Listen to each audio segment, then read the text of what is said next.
అందరికీ నా వందనములు. 7 రోజుల సృష్టి గురించి అందరికీ తెలిసినదే కదా. 6వ రోజు ఆదాము హవ్వను కూడా సృష్టించిన విషయం అందరికీ తెలిసిందే. వాళ్ళిద్దరి గురించి కూడా మనము తెలుసుకుందాం. ఇక్కడ ఆదాము హవ్వ అన్నారు. వీళ్ళిద్దరు ఏదైనా తోటలో కలిసి మెలిసి జీవించేవారు.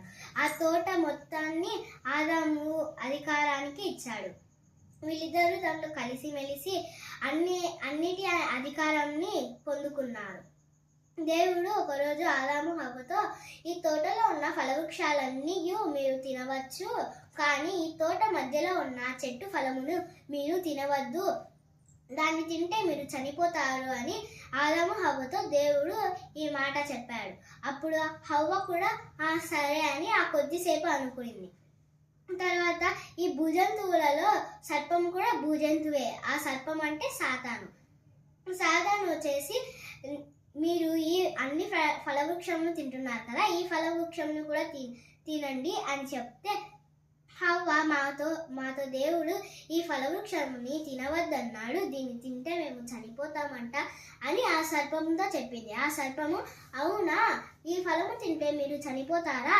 అలా ఏం కాదు, మీరు అస్సలు చనిపోరు, మీరు దీన్ని తింటే మీ కళ్ళు తెరవబడతాయి, మీరు దేవదూతలుగా ఉంటారు అని సర్పము హవ్వతో చెప్పింది. ఆ చెప్పిన మాట హవ్వ విని, అవునా, ఇది నిజమా అని ఆ ఫలవృక్షంని తిన్నది. తినడమే కాకుండా ఆ ఫలవృక్షముని ఆదాముకు కూడా ఇచ్చింది. ఆదాము కూడా దాన్ని తిన్నాడు. తిన్న వెంటనే వాళ్ళకి వస్త్రాలు లేవు. అంజూరపు ఆకుతో వాళ్ళు కుట్టుకొని వస్త్రములుగా ధరించుకున్నారు.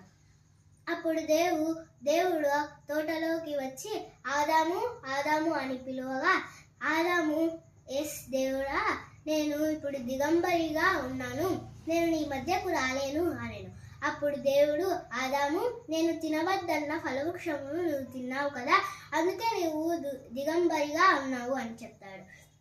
ఆదాము కూడా, నాకేమి తెలియదు దేవుడా, ఇది నాకు హవ్వ తినమని ఇచ్చింది, నేను తిన్నాను అని చెప్తాడు. హవ్వ, నువ్వు ఏమి చేశావు? నేను చెప్పాను కదా ఆ ఫలమును తినవద్దని అని చెప్తే, హవ్వ వచ్చేసి, నేను ఆ సర్పము మాటల వల్ల నేను మోసపోయాను కాబట్టి నేను కూడా తిన్నాను, మేము దేవదూతలం అవుతామని ఆ సర్పము మాతో చెప్పింది అని హవ్వ దేవుడితో చెప్తాడు. ఆ సర్పము మాటలు విని మోసపోయారు కదా, మీరు ఇప్పుడు నా వల్ల మీరు సుఖంగా బ్రతుకుతున్నారు కదా, ఆ ఫలము తిన్న వలన మీరు ఇప్పుడు కష్టపడి బ్రతుకుతారు అని